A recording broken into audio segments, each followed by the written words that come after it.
Dhaka metropolitan পুলিশের সাবেক commissioner Asaduzzaman মিয়ার বিরুদ্ধে অন্তত 200 কোটি টাকার অবৈধ সম্পদ রয়েছে বলে অভিযোগ উঠেছে। এরই মধ্যে তার দুর্নীতির অনুসন্ধান শুরু করেছে দুর্নীতি দমন কমিশন দুদক।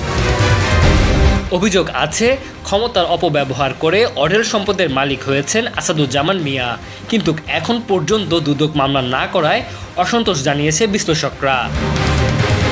জমি, বাড়ি, ফ্ল্যাট সবই রয়েছে আসাদুজ্জামান মিয়ার। নিজের পাশাপাশি সম্পদ গড়েছেন স্ত্রী, সন্তান ও পরিবারের সদস্যদের নামে।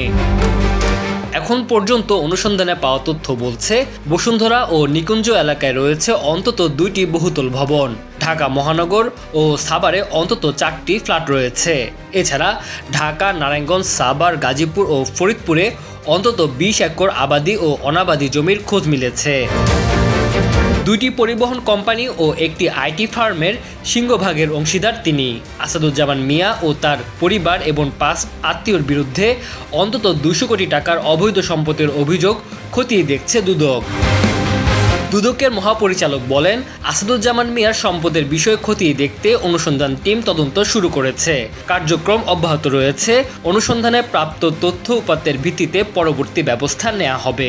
বিশ্লেষকরা বলেন, ক্ষমতার অপব্যবহার করে দুর্নীতির একটি ন্যাক্কারজনক উদাহরণ এই পুলিশ কর্মকর্তা।